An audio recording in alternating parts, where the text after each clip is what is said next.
semuanya tinggi.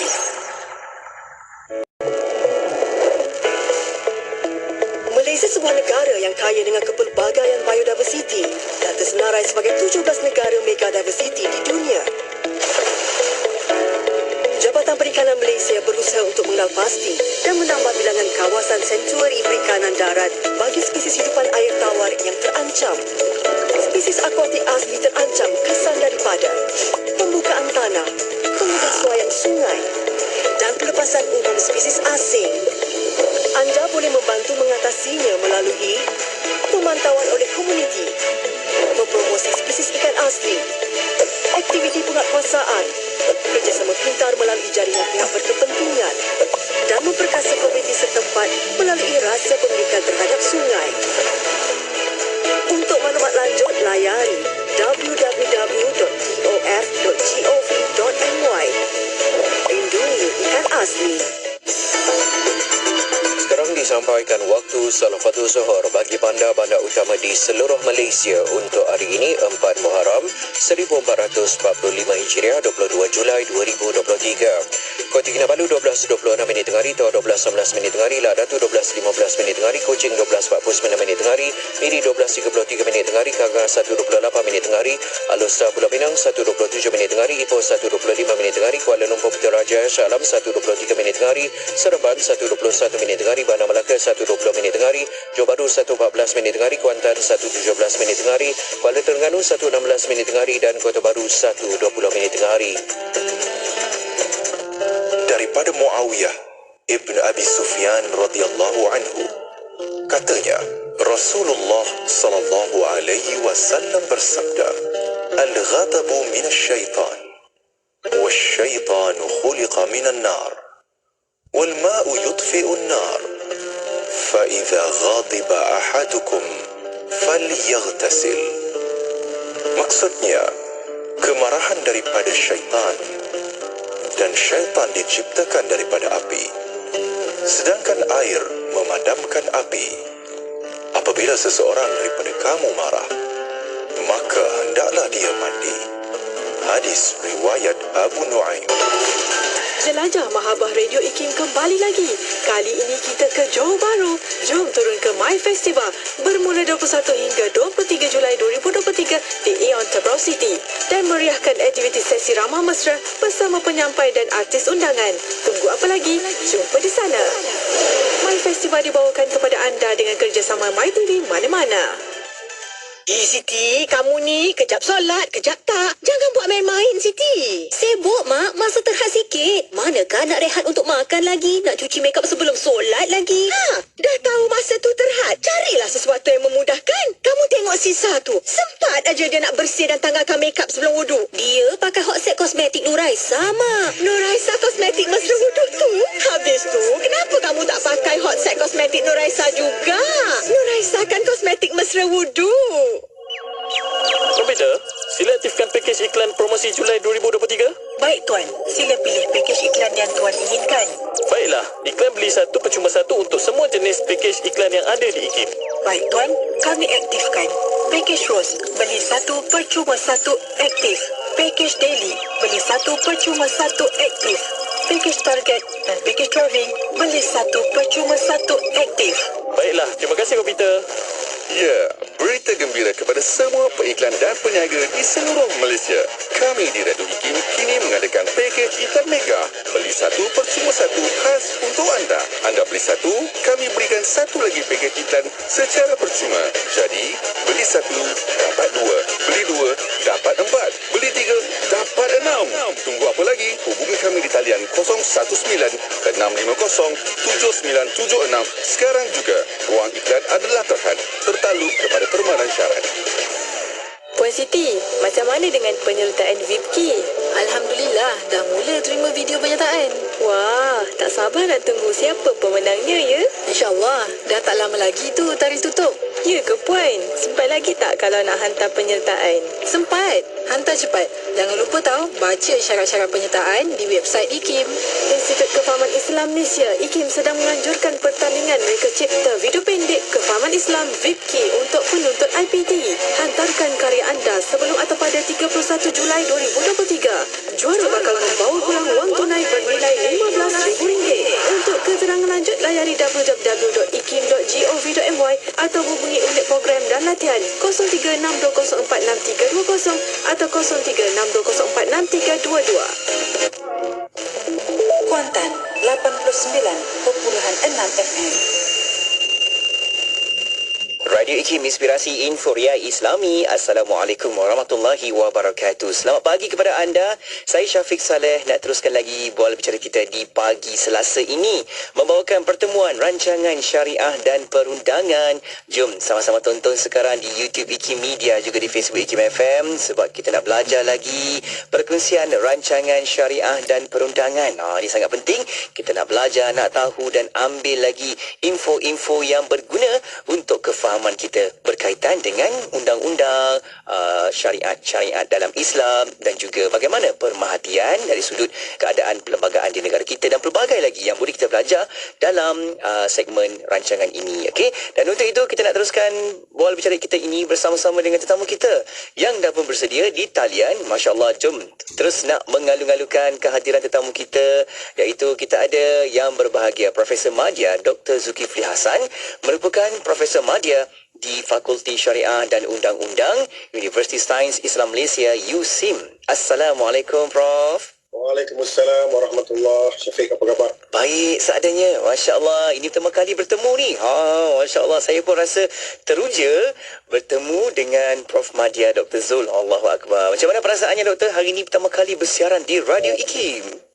Alhamdulillah, merasa teruja dan dalam masa yang sama agak berdebar kerana bersama-sama dengan penonton dan pendengar IKIM yang budiman. Allah, Masya Allah, kami pun lagilah rasa seronok sebab nak ambil, dapatkan ilmu yang bermanfaat. Kan Doktor, kalau cakap tentang undang-undang ni, kita bukan boleh sebarangan letakkan di macam tu saja, kan? Tapi kita kena dapat rujukan yang betul, yang tepat, yang boleh membawakan kesahihan kepada kita. Baik, cakap tentang bicara kita untuk rancangan ini, pada kali ini kita nak bincang berkaitan tajuk Badan dan Majlis Peguam Syar'i.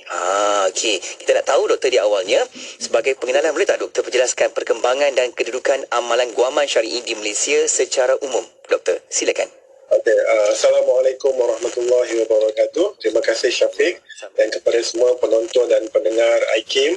Alhamdulillah, hari ini kita berpeluang untuk berbicara mengenai satu topik yang amat penting, terutamanya di dalam profession kehakiman dan guaman syar'i di Malaysia.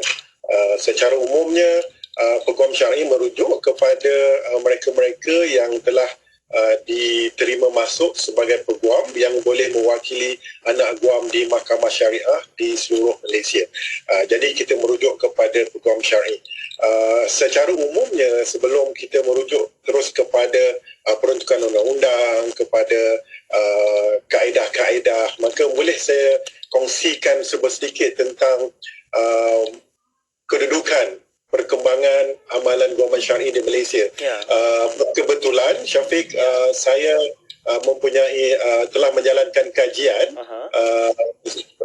awal pada tahun 2017 berkenaan dengan aspek ini, dan juga alhamdulillah saya mempunyai pengalaman terlibat secara langsung bukan sahaja di Malaysia melihat kepada amalan guaman, tetapi ketika berada di US sebagai visiting researcher di New York, saya juga terlibat dengan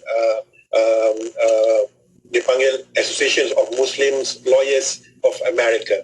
Jadi situ saya dapat melihat bagaimana amalan guaman di Amerika, dan dalam masa yang sama kita boleh lihat dari aspek di Malaysia. Jadi secara umumnya, kalau kita lihat kedudukan amalan guaman syar'i di Malaysia sebelum diluluskan Akta Guaman Syar'i, Akta Peguam Syar'i Wilayah Persekutuan 2019, Akta 814 itu, umumnya peguam syar'i ini tidak mempunyai satu badan profesional yang mengawal selia mereka. Kita lihat bahawa peguam syar'i ini sama ada mereka berada dinaungi di bawah Persatuan Peguam Muslim Malaysia ataupun di bawah Persatuan PJSM Guam Syar'i Malaysia ataupun peguam-peguam syar'i yang juga peguam bela dan peguam cara yang dikawal oleh Badan Peguam ataupun Majlis Peguam Bar Council di bawah Legal Profession Act 1976. Jadi umumnya kalau kita lihat amalan guaman syar'i itu ianya kurang kawalan, malahan terdapat beberapa isu yang berbangkit untuk yang perlu diselesaikan. Jadi di antara kalau kita lihat di bahagian peguam bela dan peguam cara, mereka sudah ada lama badan profesional, iaitu badan bar councils ataupun bar itu sendiri, ya. Kalau kita lihat mereka ada akta itu sendiri, iaitu Legal Profession Act 1976, dan di bawah itu ada kaedah-kaedah yang mengawal selia peguam-peguam bela dan peguam cara secara independen, secara bebas, dan juga dikawal setia secara profesional. Jadi apabila kita melihat bahawa peguam bela dan peguam cara ini merupakan kerjaya yang profesional, dan peguam syar'i ini juga perlu diprofesionalkan, ya, kerana kita melihat bahawa kedua-dua profession ini profession yang mulia yang perlu dikawal selia dan diangkat ke profesionalannya. Maka di situ keadaannya adalah kita perlu melihat beberapa isu kenapa kita perlu ke arah memprofesionalkan badan peguam syar'i ini. Kerana yang pertama ialah tiada badan yang mengawal selia profession peguam syar'i. Ya, kalau kita lihat PJSM itu hanya didaftarkan di bawah Registrar of Societies, ya, PPMM. Maka mereka bukanlah satu badan berkanun di bawah undang-undang yang dikanunkan, tetapi mereka adalah seperti NGO ataupun persatuan yang bergerak secara sukarela voluntary. Maka tidak ada kekuatan dari aspek undang-undang untuk mengawal selia ahli-ahli mereka dan yang tidaklah mencapai taraf profesional itu. Ya, jadi ini kita memerlukan satu badan profesional yang boleh mengawal selia peguam syar'i. Yang pertama. Yang kedua, Syafiq, ya, kita lihat yang berada di Malaysia ini, bilangan peguam syar'i itu bertambah. Ya, pada tahun 2017, 2018, kajian yang saya buat, lebih kurang hampir 3,000 peguam syar'i yang berdaftar di Mahkamah Syariah di seluruh Malaysia, lebih kurang.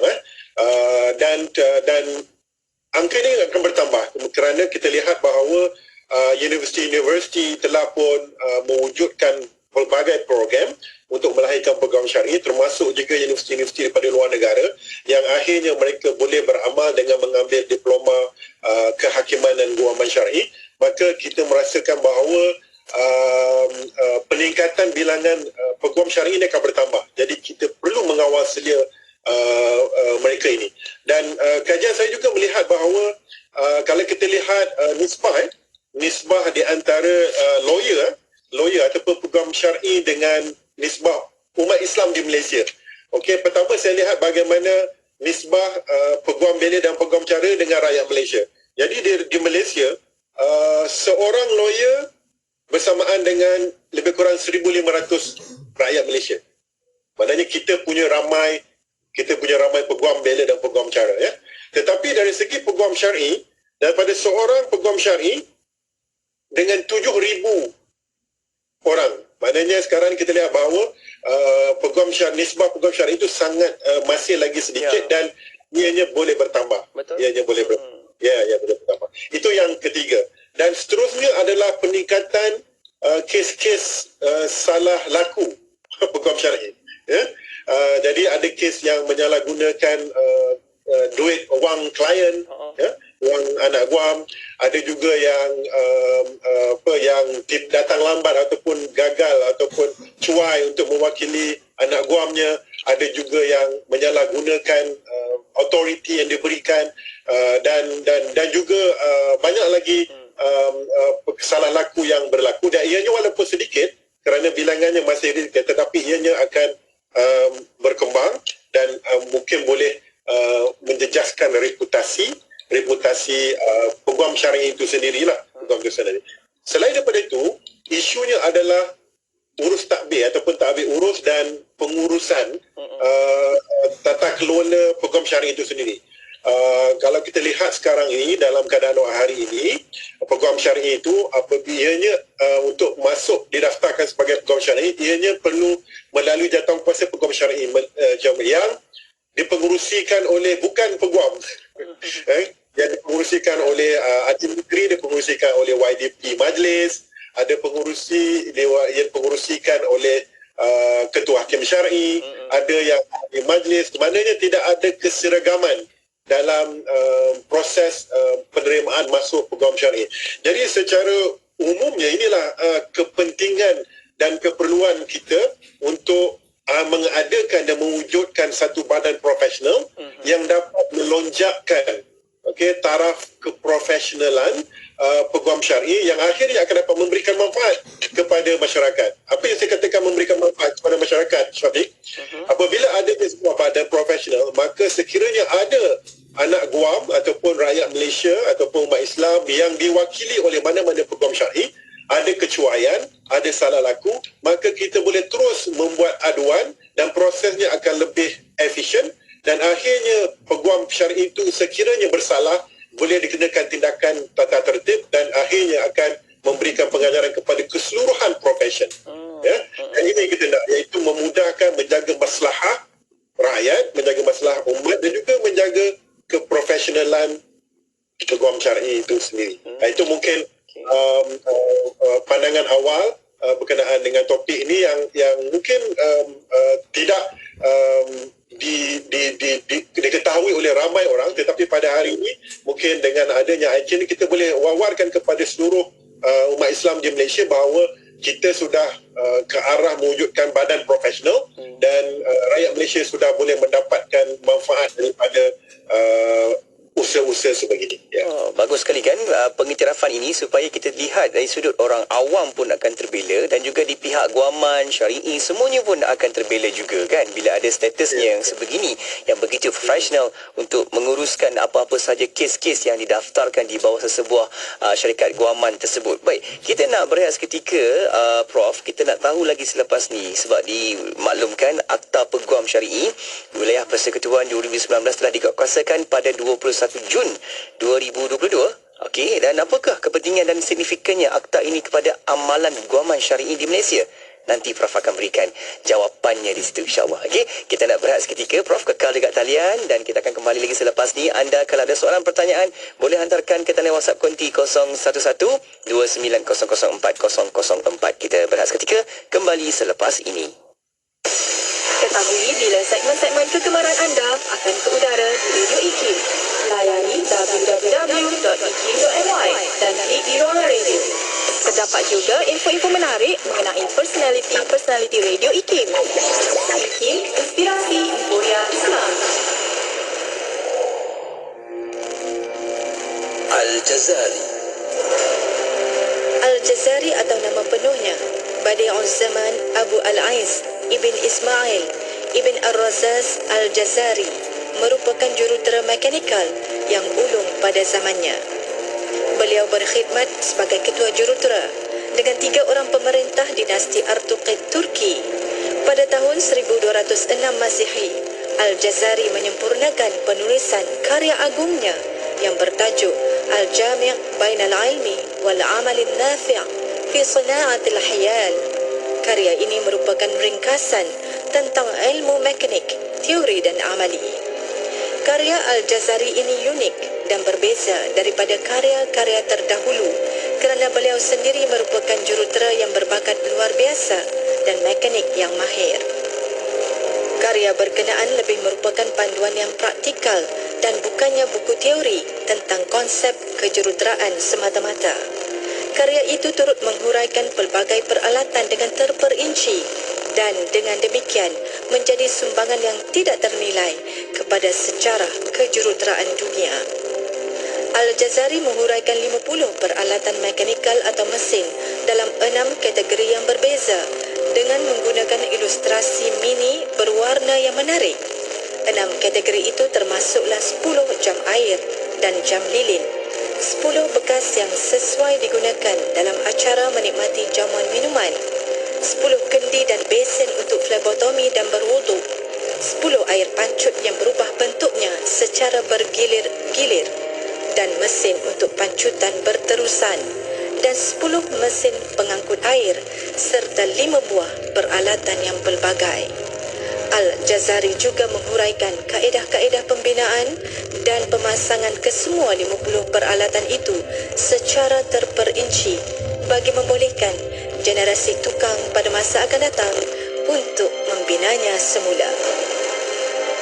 Radio sentiasa anda lagu-lagu yang terbaik. Pastinya dia tahu segalanya, sudah dunia ini fana, ku terleka senang, hidup matiku mengharap kebahagiaan.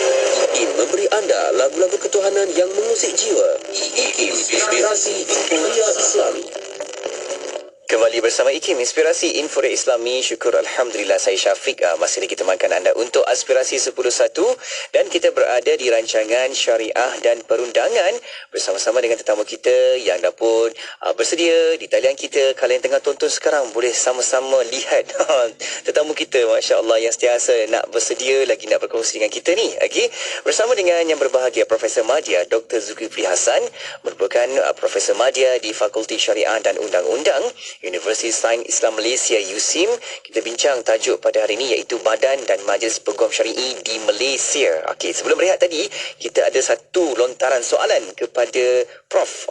Kita tanya Prof, berkaitan dengan Akta Peguam Syar'i Wilayah Persekutuan 2019 telah dikuatkuasakan pada 21 Jun 2022. Apakah kepentingan dan signifikannya akta ini kepada amalan guaman syar'i di Malaysia, Prof? Okey, terima kasih Syafiq.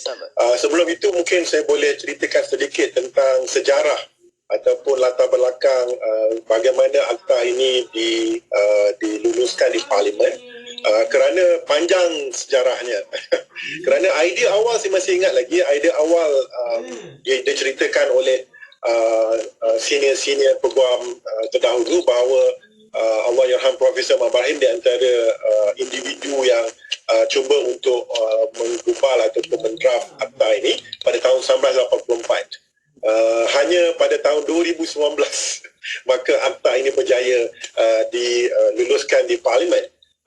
Dalam meluluskan akta ini, ketika dibahaskan di Parlimen itu pada 2019 itu, akhirnya akta ini diluluskan pada 2019 pada 31 bulan 7 di Dewan Rakyat 15 bulan 7 Julai, kemudian 31 Julai 2019, tetapi ianya hanya dikuatkuasakan pada 21 Jun 2022 kerana pada waktu kita dah faham kerana ada pertukaran rejim kerajaan pada waktu itu. Kemudian ada COVID, ada PKP dan sebagainya. Maka akhirnya pada 21 hari bulan Jun 2022 akta ini dikuatkuasakan dan sejurus dikuatkuasakan, maka secara dipanggil inaugural ataupun secara anak sulung secara julung-julung kalinya di Malaysia, buat pertama kalinya dalam sejarah di Malaysia ini tertubuhnya Badan Peguam Syar'i Wilayah Persekutuan pertama di Malaysia pada 8 Ogos 2022 pada 10 Muharram. Jadi kita lihat bagaimana implikasi atau signifikansinya akta ini. Akta ini telah melahirkan satu badan dan juga majlis peguam syar'i. Mungkin sebelum itu Syafiq, mungkin saya nak ceritakan tentang sukarnya untuk melahirkan akta ini. Kerana perbincangan begitu lama, saya terlibat secara langsung dalam jawatankuasa yang ditubuhkan oleh JAKIM, termasuk juga terlibat dalam jawatankuasa induk, dan baru-baru ini beberapa minggu lepas juga ada perbincangan di peringkat negeri Selangor sama ada untuk mengadaptasi ataupun mengambil akta undang-undang ini juga diluluskan di negeri Selangor. Jadi umumnya ada tiga pendekatan untuk mengubah akta ini. Pendekatan yang paling ideal adalah untuk mewujudkan satu akta di peringkat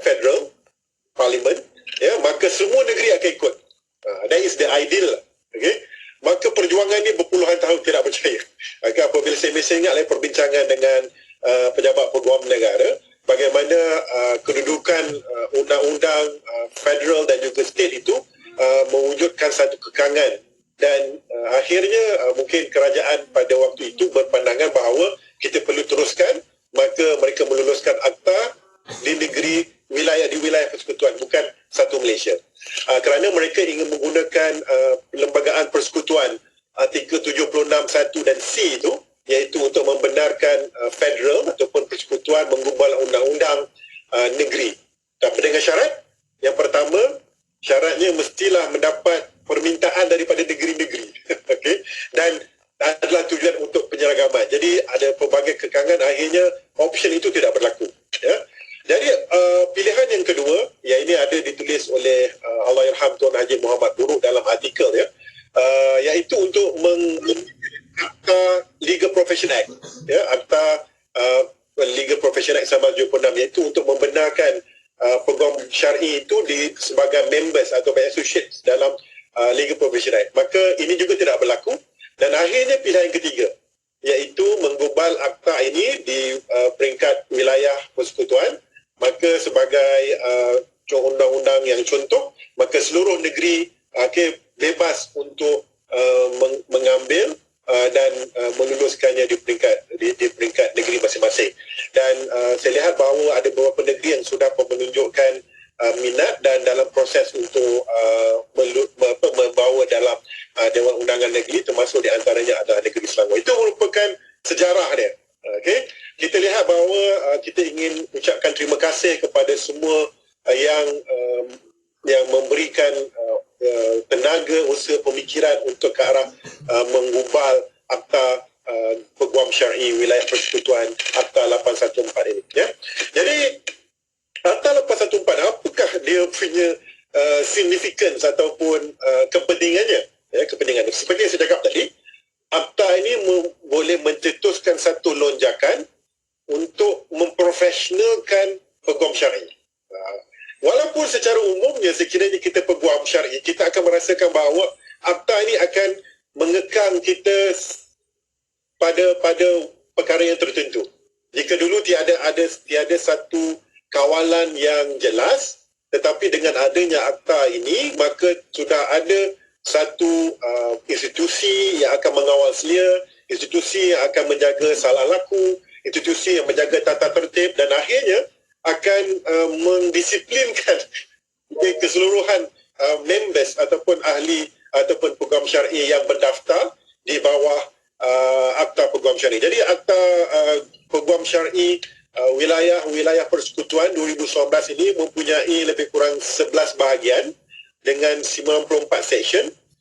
Dia ada lembaga peguam syar'i, fungsi dan kuasa, tentang kemasukan peguam syar'i, tentang sijil amalan, practicing certificate, tentang pendaftaran firma guaman, tentang badan peguam syar'i dan juga majlis peguam syar'i, etika dan amalan, tata tertib, kumpulan wang tata tertib, fee, yuran, dan kena ingat bahawa akta guaman syar'i, peguam syar'i ini akan memberikan kuasa untuk badan peguam syar'i, majlis peguam syar'i menggubal kaedah-kaedah. Ya, menggubal kaedah-kaedah. Jadi ada kaedah-kaedah yang perlu diluluskan, dan dimaklumkan bahawa di wilayah persekutuan sudah ada 4 kaedah yang telah diluluskan. Mungkin update terkini mungkin ada lebih kurang ada 10 kaedah yang perlu. Di antaranya ialah kaedah tata cara mesyuarat agung, AGM dia, tata cara ataupun kaedah akaun peguam syar'i, ya, laporan accountant, laporan etika, ya, publicity macam mana, tata tertib, okey, kemudian tanggung rugi profesional, kemudian proses pemilihan peguam syar'i, kemudian anggota majlis peguam syar'i dan juga kelayakan. Jadi umumnya ini adalah isi kandungan. Jadi dia agak teknikal, tapi apa yang saya boleh rumuskan di sini berdasarkan daripada teknikal ini, saya katakan bahawa ia akan merubah secara radikal lah, secara begitu signifikan tentang amalan guaman syar'i di wilayah persekutuan.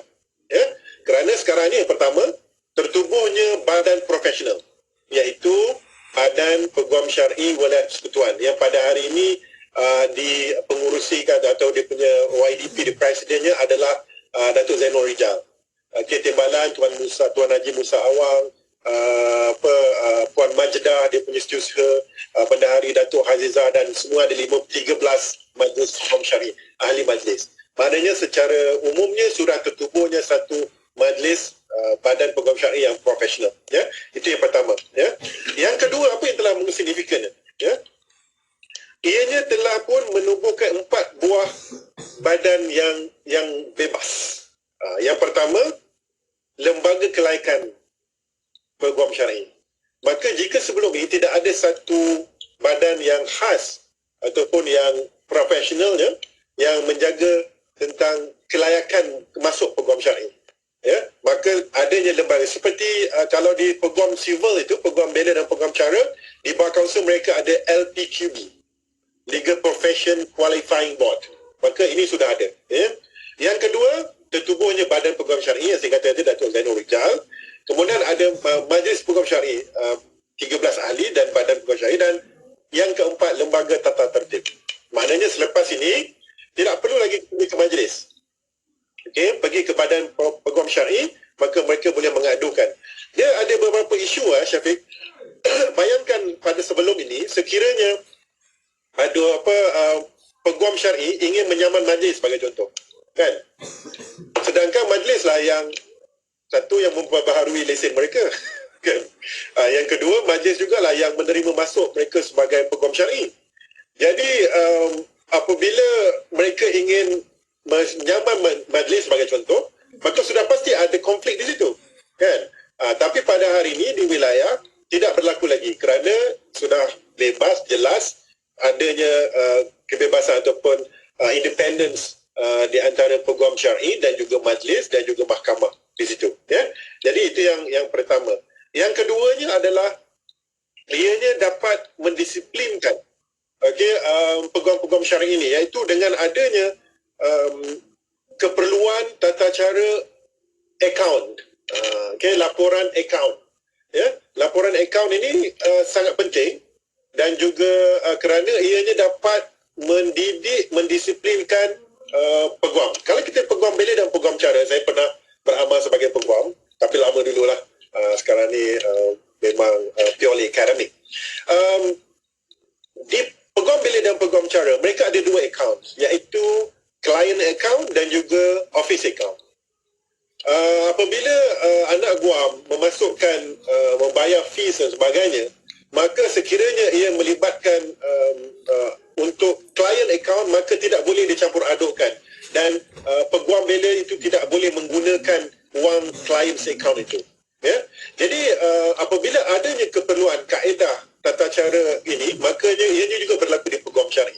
Sebelum ini apabila anak guam membayar katalah 10,000, maka ia bercampur.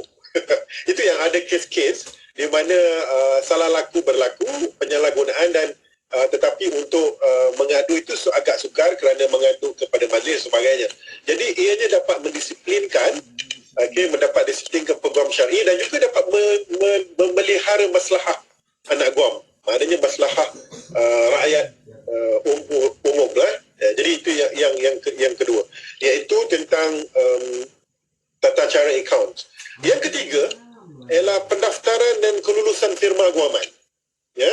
Maknanya sekarang ini pendaftaran sebagai peguam dan pendaftaran firma itu jelas, ya. Jika sebelum ini pendaftaran firma guaman itu dalam bentuk partnership ataupun dalam bentuk syarikat, kan, maka ianya mungkin tidak tepat seperti mana peguam bela dan peguam cara, mereka berdaftar di bawah Bar Council ataupun Bar, ya, Bar Malaysian Bar. Jadi umumnya selepas ini, maka firma guaman syar'i itu perlu didaftarkan dengan Badan Peguam Syar'i Malaysia. Okey, di antara signifikan lagi, ya, Syafiq, dia sebenarnya dapat memberikan satu lonjakan kepada career itu sendiri, profession itu sendiri, di mana keperluan takaful, keperluan takaful ataupun insurans Islam lah, dalam bahasa dia takaful. Jika sebelum ini tidak ada keperluan khusus tentang professional indemnity insurance ataupun professional indemnity takaful. Sekarang ni sudah ada keperluan, maka dengan dalam masa yang sama sebenarnya dapat memelihara juga kebajikan dan juga interest dan juga hak-hak anak guam. Maknanya memberikan satu jaminan dalam bentuk insurans dan takaful lah, ya. Jadi ada banyak lagi signifikan ya. Tapi apa yang saya boleh rumuskan di sini adalah yang paling penting, apabila wujudnya sebuah badan profesional, maka ini akan dapat mengawal selia ahli-ahli mereka, iaitu peguam syar'i. Kalau kita lihat engineering, for engineers kan, jurutera, mereka ada association, professional associations. Accountant, mereka ada professional association. Surveyors, mereka ada. Maknanya selepas ini guaman syar'i juga ada badan profesional, tetapi dalam bentuk di wilayah sajalah masa ini. Jadi apa yang saya boleh katakan bahawa kenapa signifikannya Akta Peguam Syar'i ini boleh melonjakkan satu perubahan dalam meningkatkan lagi profesional, dan dalam masa yang sama dapat memberikan, menjamin mutu pengetahuan dan kualiti peguam syar'i itu sendiri. Kan, itu dia kalau kita lihat satu persatu, Prof berikan bagaimana pendekatannya, signifikannya ada kena memang dan juga melibatkan profesional dan kualiti sesebuah guaman tersebut. Okey, kita akan teliti lagi doktor, bagaimana untuk ke depan-kedepannya apa yang perlu dilakukan lagi bagi meningkatkan profesional dan kualiti guaman syar'i di seluruh Malaysia. Kalau tadi kita tengok di wilayah pun dah ada kan badan tersebut untuk memberikan pengejarahan kepada guaman-guaman tersebut, dan nanti kita bincang macam mana pula untuk secara menyeluruh di Malaysia pula. Nanti kita akan bincangkan selepas ini. Okey, kita berehat seketika, jangan ke mana-mana. Untuk anda kekal bersama IKIM, dan kita akan kembali lagi selepas ini. Radio sentiasa anda lagu-lagu yang terbaik.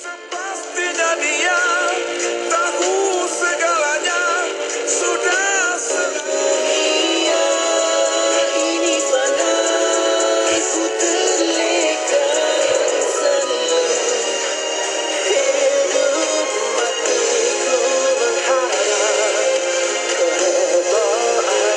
IKIM memberi anda lagu-lagu ketuhanan yang mengusik jiwa. IKIM, inspirasi Inforia Islami.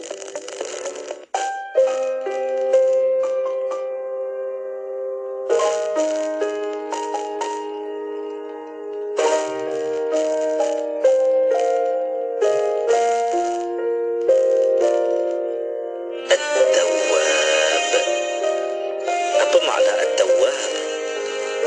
At-Tawwab artinya yang maha menerima taubat. Kita ini pentaubat. Dia maha menerima. Orang yang senantiasa bersedia menerima tetamu tentu akan selalu mempelawa tetamunya datang. Hal yang sama, lebih hebat pada Allah, kerana dia sentiasa menanti saat kita memohon, "Ya Allah, aku bertaubat padamu." Ketika itulah dia berkata, "Akulah yang namanya At-Tawwab." Aku, kata Allah, adalah seperti mana yang kamu gambarkan diriku, maka itulah aku. Kalau kita menggambarkan Allah dengan At-Tawwab, yang sentiasa menerima taubat, insya Allah Allah akan pandang kita dengan wajah yang sentiasa meridai atas kita.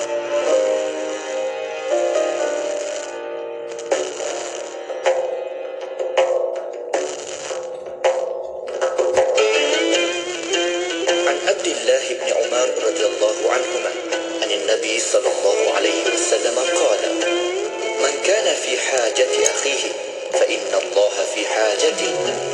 ومن فرج عن مسلم كربة فرج الله عنه بها كربة من كرب يوم القيامة ومن ستر مسلما ستره الله يوم القيامة. Daripada Abdullah bin Umar radhiyallahu anhuma, Nabi sallallahu alaihi wasallam bersabda, sesiapa yang berusaha untuk menunaikan menunaikan hajatnya juga. Sesiapa yang melepaskan satu kesusahan yang menimpa seorang Muslim, Allah akan melepaskannya daripada satu kesusahan di hari kiamat. Sesiapa yang menutup keburukan seorang Muslim,